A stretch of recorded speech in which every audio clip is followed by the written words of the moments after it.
Welcome to At the Bell with Derek Poppy Roland. We have a very special show for you guys today. We have two of the most famous referees in boxing today. We have Mr. Tony Weeks and Mr. Harvey Dock, two of the most outstanding referees who agreed to share with us what it's like to be a referee, man. You guys started in refereeing for a long time, man. How many years you been doing this, man? Man, I lost count. But I started around 80. Excuse me, that's too far back. 93, and I kind of fell into refereeing. I was always into boxing. I grew up during the Ali era, and the 15 rounds, and the fights coming on regular and everything, and so I was always into boxing. And at the time, I was working in the federal prison system. I was the athletic director, and what had happened was we had an inmate in there that one of the trainers was interested in training when he got out. Okay. So they got in touch with me, and one thing led to another, and I said, you know what, let's, we bring some fighters up, and we can set the ring up there in the yard, and we have a little sparring match. So we took it a step further, and he brought up some more fighters. Said we could do a whole show, So we set the ring up there in the yard, and the guys got up there and they started sparring, and I was like, oh man, I forgot to get a referee. When you're in the prison system, you got to supervise these things, And I don't know, something just curiosity came up. You know what? I'll get up there and do it. I asked the trainer, Beto Martinez. He passed away some years back, but hey, could I get up there? Yeah, go ahead. And I got up there and I started moving. I didn't know anything about the rules or regulations or anything, but I was kind of emulating a Richard Steele and those guys, how they move and stuff. That was awesome. But it felt natural. I just fell in love with it. Man, I want to do this. Make a long story short, the trainer, Beto Martinez, he asked me if I ever done that before. I said no.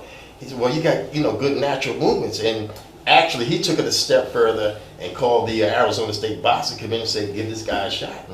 And the rest is history. So you never refereed as an amateur? No, I went straight to the professional rank. Yeah, what had happened was Beto Martinez was very influential in boxing. Mm-hmm. And so if he gave his word, that, okay, we're going to look at you. Mm-hmm. So what happened was we had a boxing, a tough man contest. And they called me up. And it was in this town called Kingman, Arizona, which is a cowboy town, and if you know about the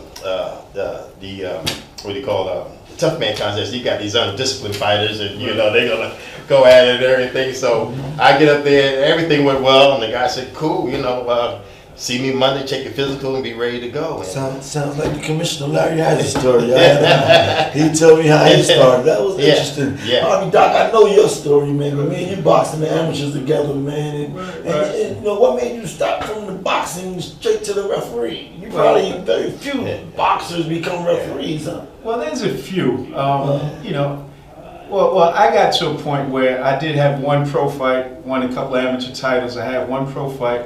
And, that's a tough sport, as you know. So after that one fight, I said, you know what, let me try refereeing. I wanted to stay around the game, So the best way that I saw at the time to stay around the game was to officiate.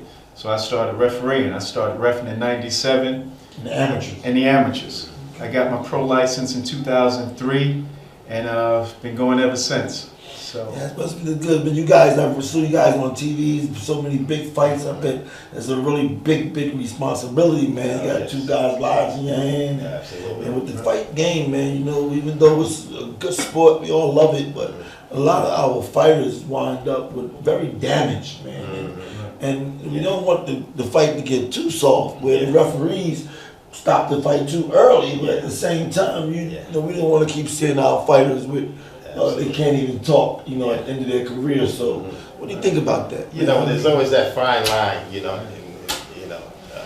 Doc can tell you, when you're in that ring. See, and I always say this: the general public has no idea the pressure that we're under in that ring.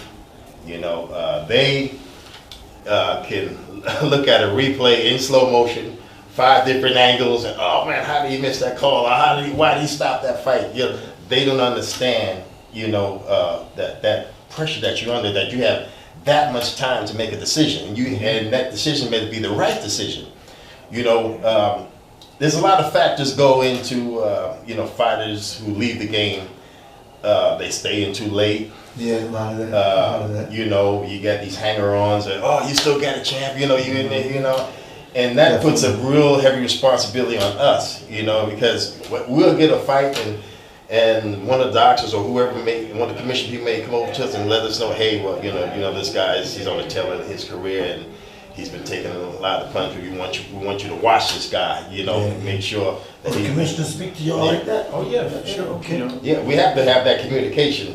Okay. You know, with the commissioners and the doctors. You know, Harvey, you can tell you. Okay. You don't take too many punches. Oh yeah, for sure. I've had doctors come up to me and tell me, you know, this guy lost 12 pounds in the last 2 days, so you know, let's keep a close eye on. It might not have to do with punishment. It may have to do with weight loss.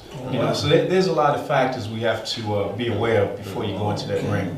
You know, so yeah. So the big fights, man. What's your biggest fight, man? What is it like, man? They call you, man, and say, okay, your first one, and refereeing the 4 rounders and the 6 rounds. Now they say, you know what? I want to give you a championship fight. What was your first title fight? I had a regional title fight down in Atlantic City. So it wasn't. I'm thinking of a fight with, guy from Atlantic City. His name would come to me, but it was a regional title fight. But that first regional fight, it was like an NABF fight. Right. And for me, that first one was like the biggest fight in the world, because there's no nerves like that first one. You know, it's televised, and you know, there's a lot of pressure on you. So that first one, you know, you get those nerves going, but you know, after the first few minutes, you know, it's just part of the natural process. You're just doing what you're supposed to do. You know, is it like a process prep? You got to prep, like, you know, like for fighters. You know, me, I always have to be by myself. I have to mentally get myself together for going to a fight for a fighter. Fighter got to, you know, like I had a routine. You know, like the night before I would do the 5 minutes in the steam room, 5 minutes in the sauna, 5 minutes in the whirlpool, full body massage. Like for every fight, that was my routine. And I had to be by myself. I wasn't like today's fighters where everybody in the locker room all around. I wasn't like that. You know, we had it where you needed some seclusion to get your mind right. You know, you got to prep like that as a referee. I mentally prep. You know, I go over different scenarios in my head. You know, all the things that could happen. You know, and try and place myself in the best position to take care of those things when they pop up. So it's more of a mental thing as opposed to a physical thing. You know, you go over the rules beforehand. You take in the tendencies of the boxers beforehand. There's a lot of factors you take in as it relates to mental and thinking, because you want to be, you know, 1-2 steps ahead, you know, to make those crucial and critical decisions. Absolutely. Yeah, that's kind of something to think about. We never hear about this from the referee's perspective. Never know what they go through and the stuff they got to go on. And you know, I go back to the days when I was playing football. You know, how the coach, you know, I was a running back, you know. But I go back to the days, you know, with the coach, you know, you had curfew, you had to go in at a certain time, you had to be in the bed at a certain time, and, you know, you're young, I don't know, do that, but I found that, you know, your legs are fresh, your body is fresh, your mind is fresh, you know, so I took that and I converted that when I started refereeing, you know, the night before the fight. You know, I'm not out there running around and doing all these things. No, I'm at home doing, like you say, doing the mental preparation and stuff. I go to bed early. Okay, I get up early. You know, I'm Muslim. I get up and say my prayers. I get up early. I eat a big meal, big breakfast, and I go back to bed. And I don't get up until it's time to go to the fight. So I'm mentally ready to go. That's the prep I was talking about. Yeah. So we got some big fights, man, that you guys had refereed in the past, man. I want to save yours, man, the one that I'm aware of, man, because I'm real big about that one. So we're going to save that one. I'm going to talk to you about. But what's one of the biggest ones you got, Harvey, that they call you up, man, and you was like, wow, I got this big, great fight? You know, for me, I've had two unification bouts that come to the top of my head. So when you have two champions that are fighting each other, that's always a real big deal. So one of them was Peter Quillen and Danny Jacobs, and one was Lamont Peterson and Danny Garcia. So those unification matches are a big deal, you know, because two guys are, you know, they're the supreme guys in those weight classes. So it's like Clash of the Titans. So those two matches stick out for me. One of my favorite movies. How was it, you know, like because I know you guys love fighting and you're a fighting fan just like us. So how are you able to deal with, like, if you have a favorite fighter or if you have somebody that you're a fan, you know, if you a Floyd Mayweather fan, could you ref one of Floyd fights? No, I don't. I'm not a fan of any of the fighters. I appreciate the sport. I'm a fan of the sport, and I respect all of the boxers. But I'm not a fan. You know, once you become a referee, you know, you have a certain neutrality that comes into play. So you don't root for any fighters. You don't have your favorites. You just officiate, which is part of the job. You know, once you're not officiating, you still have to. Well, I still keep that unbiased perspective when it comes to the fighters. In other words, I'm not looking at a fight on TV rooting for anybody. Wow, you know, that must be you had to train for that, because that's part of nature to say I like this fighter, or I don't know, I have a problem, and I always like the underdog, man. Right. It's rough for me. But I like the underdog all the time. You know, when I bet, that's the first thing to do. I want the underdog to win, and it don't happen. See, but what you just said though, you want this guy to win. Then you bring a certain biasness to the ring, and officials can't afford to have that. But you're speaking from the perspective of a trainer, and a fan of the game. Like Harvey said, when we become officials, we're not a fan of the game. You know, we respect the game. We respect the fighters. I don't care who's in that ring. I don't care if you're the face of boxing. If you Joe Blow, it doesn't matter. You know. We're going to keep it straight down the middle. We're going to do our job. You know, a lot of times, like I say, we can become, unpopular with a lot of people because we don't show a little bit of favoritism to that face of boxing. Right. No. You know, the thing about it is, it's like Richard Steele told me one time. He says, you can do a fight and you won't get credit for it right away. Okay? But when people have time to sit back and look at it and watch it, oh, he did the right thing. Wow. That's something. I'm going to ask you something. I already know his perspective. I'll ask him later, but Richard Steele, he brought up Richard Steele. Right. With Mildred Teller, with the 2 seconds left in the fight, what do you think he should have stopped? Well, I think Richard had the best perspective than anybody in that ring. And when you're in there, you see up close and personal how much punishment that boxer's taking. So sometimes the fans on the outside can be influenced by what they hear from the commentators, and you start to see a fight from their perspective. But when you're in there, you see what's going on, and you make a split second decision. That decision is based on all the punishment that you see going on. So if his perspective is, I see this guy taking tons and tons of punishment, me and you don't recognize that watching on TV, but he does. So his decision was spot on. 2 seconds. Hey, it could be 1 second. It could be 1 second. All right. What do you think about that? Let me take you through the technical aspect of it. And we hear the 10-second count, right? So the referee knows the 10-second count just went off 8 seconds ago. So the bell about to ring and stop the fight with 2 seconds. People hated Richard Steele for that. Yeah. A lot of people hated Richard Steele for that. But they were wrong. And you know, let me explain to you this way. There's 3 minutes in a round. Okay. Within that 3 minutes, if a referee can see that you cannot continue, they have to stop the fight. Now, people say, oh, only 2 seconds left. Come on, man, you can let it go. If a referee does that, really he's cheating for the other guy. Okay? That decision that Richard Steele made, in my opinion, was the most difficult call for a referee in the history of boxing. Yes. Okay, can you imagine if it was the other way around?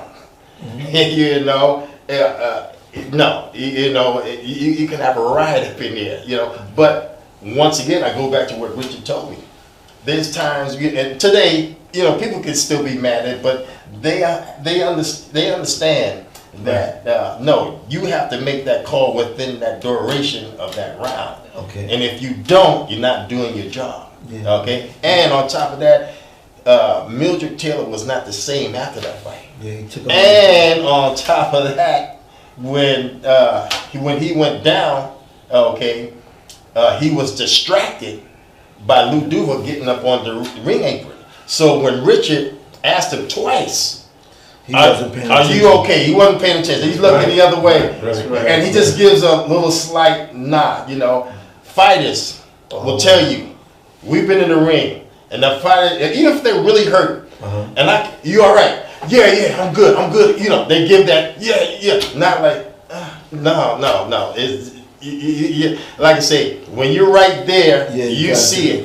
You see it. You know, there's one fight, man, that people criticized you about, man. You know what I mean? I mean, one of the greatest fights to me, man, was Hey, the we all second get fight. criticized.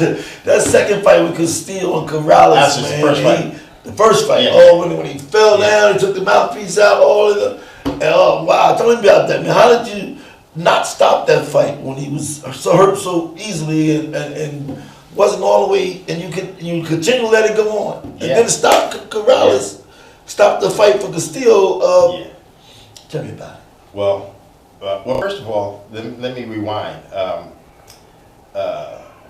Originally, I wasn't supposed to do that fight. I don't know what was going on, but I was okay with it because if you remember, the big name fight was the following week with Trinidad and Winky Wright. So I said, oh yeah, I want to do, you know. Then I got a call, no, you're going to do the Corrales Castillo fight. So what I learned from that is you never know what's going to happen in a fight. Okay. You know, but anyway, that fight was truly a war. Both fighters taking equal amount of punishment. It was never one-sided. Never one-sided. I mean, he get hurt, Corrales gets hurt, you know, Castillo gets hurt. Knock each other down. You know, now you take that 10th round. Okay, Corrales' eye is pretty much closed. Okay, and he takes that shot and he goes down, and it's like, wow, you know. Nobody would have complained if you stopped it though. Wait, I don't know. Let me finish. Let me finish. Okay, so he goes down. Okay, mouthpiece comes out. All right, I'm counting, and if you see, I take the mouthpiece, as I'm counting, I throw it back to the corner so they can have it ready. Anyway, as I'm counting, you can look at the film today, he is still focused, he is still alert, he's looking at me, and I'm in good, gets up, and okay, the fight continues, okay, we replace the mouthpiece, and then the fight continues. No sooner than that, boom, he goes down again. Now, let me tell you like this. This time he takes the mouthpiece. Yeah. So this time I penalized him for it. Okay, I remember. But when a fighter, as we determine, you know, whether a fighter can continue or not, is the way a fighter goes down or the way they react when they get knocked down or they punch. The way he went down, it was like he was just buzzed, like from the first time, you know, because he still was focused on me. You can look at the film, I'm counting, he's still focused on me. Actually, he got up to count of 9, you know. And I let the fight go on, and as I'm to alleviate the time, as I'm taking them to the corner, I'm pointing to each judge, 1 point, 1 point, instead of the usual thing how we take them to the center ring. Give them extra time. No, I'm not giving you no more time, you know, dragging them over to the corner. Lou Goosen, who's experienced trainer, was trying to delay, you know, man, put the mouthpiece in, I'm yelling at him, you know. So smart tactic. You know they're gonna do everything, you know. So took the point away, so the fight resumes. So now I'm thinking that okay, man, if you go down again, I'm seriously gonna have to think about stopping this fight because it was a very brutal fight, you know. But anyway, the fight resumes, and it's just like out of nowhere, like somebody turned on the light switch. I'm looking at Corrales at one point getting ready to stop, then all of a sudden, boom! I'm looking at Castillo. You can literally see it on TV. What happened? He goes up. I mean, it happened so fast. Right. He goes up against the ropes, and I'm moving around the other side to get a different view of it, and boom, boom, combination. And all I saw was his hands dropping. His head was like a rag doll, and I'm jumping in and stopping the fight. And let me tell you something. It was instinctive. A lot of fights that I stopped was just instinctive, like get in there. You know what I mean? And of course, the crowd went berserk. What's going on? What happened? Because all of a sudden, and I can understand the way they're thinking, because all of a sudden, man, this guy went down twice, and you didn't stop the fight, and all of a sudden he's up against the ropes and gets hit with a couple of punches. Why you stop the fight? But when they showed it on the replay, whoa, wait a minute, it's a different. That call. referee is very important. I never really knew how important that it was for the referee. Man. Give me your biggest controversy, man. Hold on, I just want to go back to that one fight. I got a question for Tony. In that fight, when it was stopped, did you feel instantly that was a classic? Because that fight is going to go down in the annals of boxing forever. People will talk about that fight forever. And it was a great job. Thank you. And I would say a lot of refs would not have allowed it to go to reach its final natural conclusion the way he did, which is what separates Tony from the pack. He's just one of the best referees at all. But I wanted to know if you could feel the classic fight that was in the moment. No. I mean, that when I'm mentally in the zone, and oh man, this is a fight. Right. As opposed to, this guy's getting the butt whipped. No, this is a fight. I had no idea. I could say it happened so fast. Of course, the Castillo people were, a little upset with me, and but it really didn't hit me to actually when I went home, and I'm still buzzing, and I'm getting all these phone calls, and maybe that was what the fight,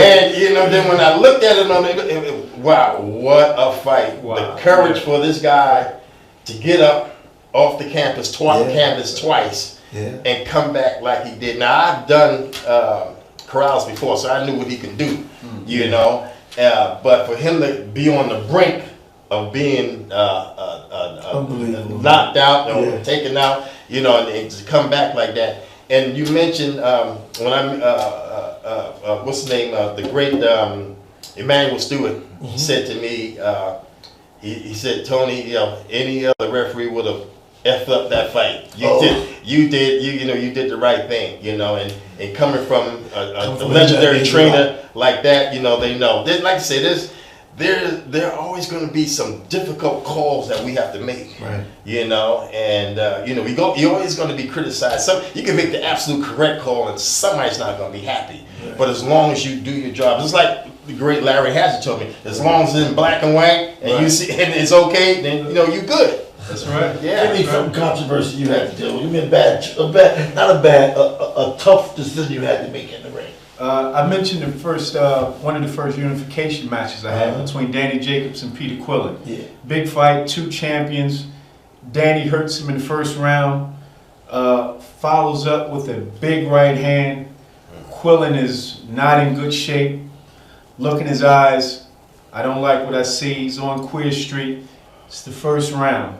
I stopped the fight, and I took some heat for that. So the heat could have been a whole lot worse if it wasn't for Peter Quillen himself. They asked Peter Quillen at the post-fight press conference about the stoppage, and the way the question was served to him, it was like, you have the opportunity to blame the ref on this bad call if you thought, and Peter said no, the ref made the right call. In short, so that kind of eased, like if he wasn't complaining, then nobody else really has the right to complain. So they don't Peter, know what you saw. Right. What do you think about this choice he had to make in terms of the first round? Does that matter? Does it matter as a referee that the fight just started and he might right? No, it depends on what kind of condition he's in. Like he mentioned, in the last 2 seconds, it doesn't matter. You know, you have to judge it based on the condition of that fighter in the moment. Right. You can't take those outside factors into account, you know. And if this guy is seriously hurt, you know, it's our obligation to stop that fight. Yeah. This is an awesome conversation, man, with the world top. We're seeing the boxing from the third guy in the ring eyes. It's very informative. Now I need to know from both of you guys, whichever one want to go first, like, if you know there's a lot of up and coming referees now, a lot of referees that's refereeing into amateurs looking to be on your level, which like the respect that he gives to you actually means that he probably looks up to you and takes a lot from you. What would you have to give to younger guys? Well, first of all, I give the same respect to him. Yeah. yeah. You know, absolutely. That's the man. I can see his respect, though, how he looks up to you. No, let me He's always been like that to everybody, though. He's very respectful, brother. I'm gonna tell you about another fight that he did that I always watch, but we'll come back to it after he answers. What you got to give to somebody, man? You know, these young referees, they're in the amateurs. What you guys are telling me means much difficult task to be a referee, to go in there with zero, like I'm not rooting for nobody. Like that's got to be like, absolutely, you know, a challenge. You know, like you know. Well, the first thing is understand what you're getting into. Yeah. Okay. Understand that you're going to be susceptible to criticism, fair, unfair, just, unjust, what have you. You know, so you're on stage with everybody. There's only 3 people in that ring. Okay, and with today's social media, everything goes out with a touch of a button throughout the whole world. You're going to be understand that if you can't take criticism, be it right or wrong, you're in the wrong game. Okay, that's number one. Learn the rules and regulations. Understand the rules and regulations, and even from starting out from the amateurs, learn the amateur rules, and then kind of get yourself acquainted to the professional rules, because it's as you know, it's totally different when you go up into the pros. So when you start out, learn the rules and regulations. Okay, then the next step is to get in there and know how to apply those rules and regulations. Okay, which is different.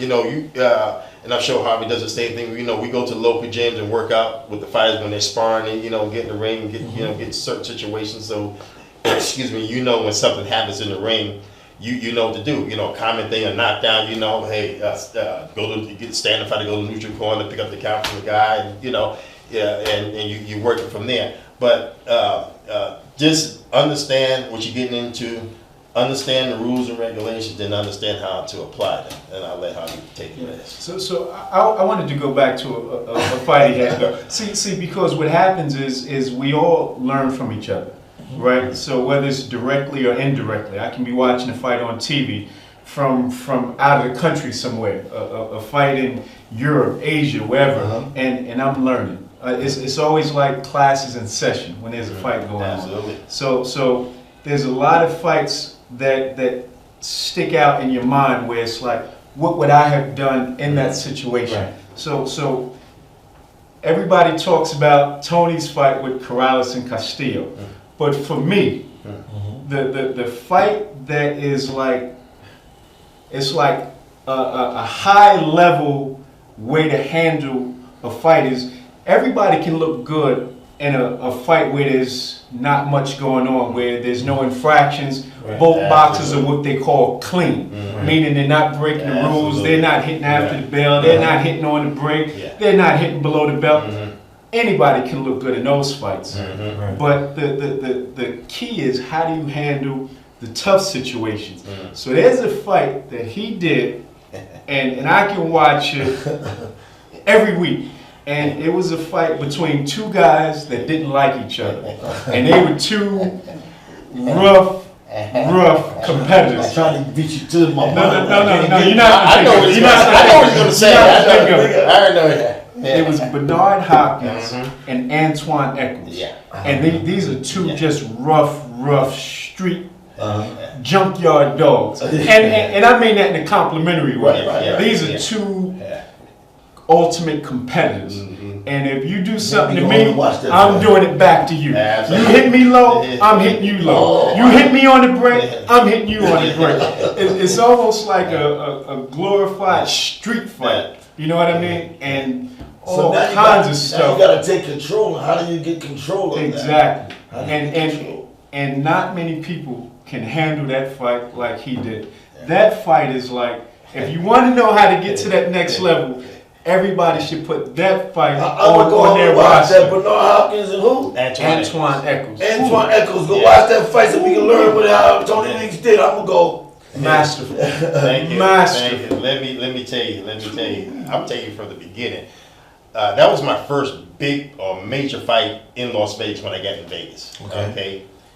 And I had no idea that they were didn't like each other. You know. Now I go in the it's my first time seeing Hopkins. Okay. I'm an old penitentiary guy. I go in the locker room, Bernard gets up, stands up, and I'm saying to myself, my penitentiary thing is going back, he's trying to size me up. I'm giving instructions. I'm giving instructions, but he's trying to size me up, because he didn't know me. I was new, fresh. Fighters are going to test you. See, if it's a weak guy, you're going to show some weakness, whatever I can do. Anyway, so, we get through all the instructions and everything. Everything was cool. So, we get in the ring, and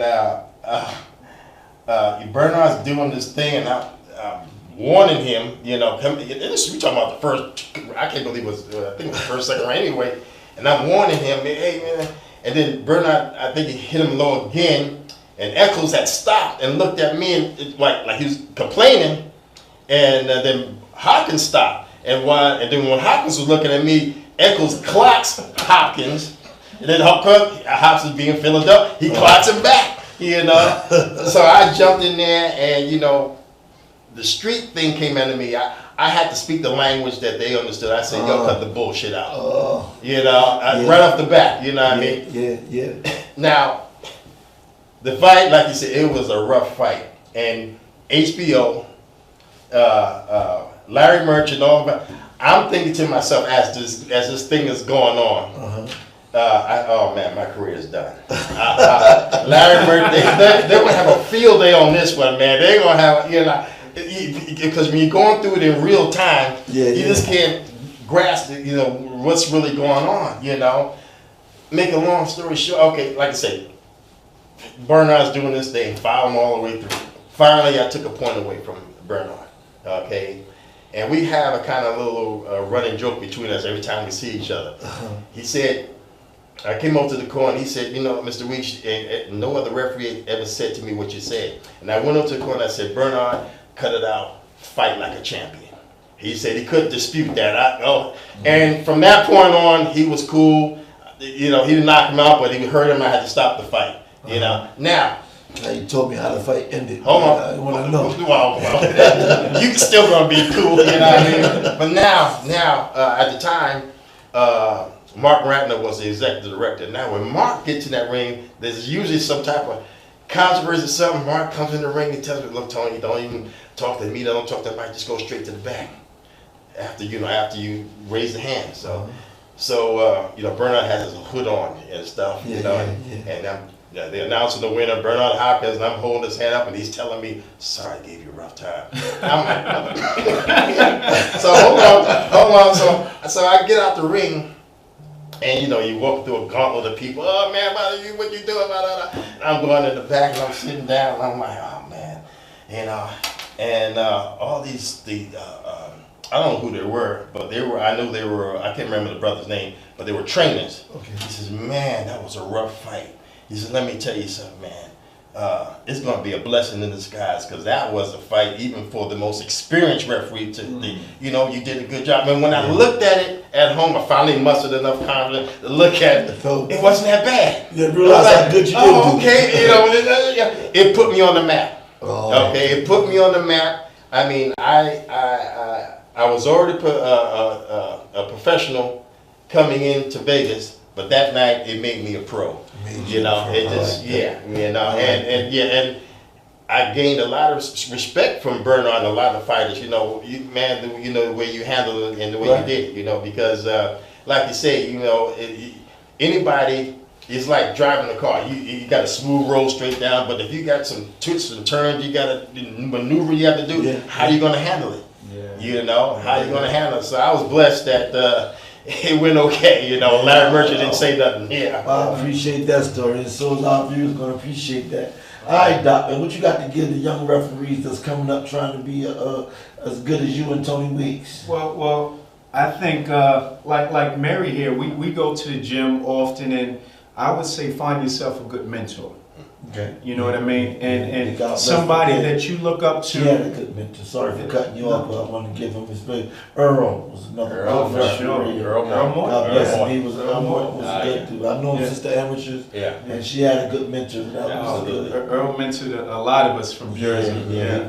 He was one of the ones that started when I was fighting. So Oh yeah. the He was- amateurs and the pros. Yeah, but like Earl and so many of us, we have people that are our mentors that we can go to, and you know, you have those difficult situations that come up. You have to have somebody that you can go to, and just feed ideas off of each other, and guys that are going to be honest with you. Yeah. And if you screwed up, Yeah. have people that can tell you screwed that up. Mm. You know, you have to have that open dialogue, you know, because that's the only way you're going to get better. Yeah. You can't have people tell you, oh, you're great champ, when you know you didn't do well. Yeah. So you have to have that honest, open dialogue Right. with people who want to see you get And better. open for criticism. Absolutely. Open If for you're not open to criticism, you're not going anywhere. Right. Well, he You know said what I mean? you're going to be criticized from somebody. Oh, for sure. Well, this is At the Bell with Dirk Pop Roller. I am glad we got these referees in the fight game. We need more of them. We need more referees. Make sure the rules is being followed and that our fighters are being safety. This is At the Bell with Dirk Poppy Rollon. Tune in, like, and share. We're out. Thank you. Peace.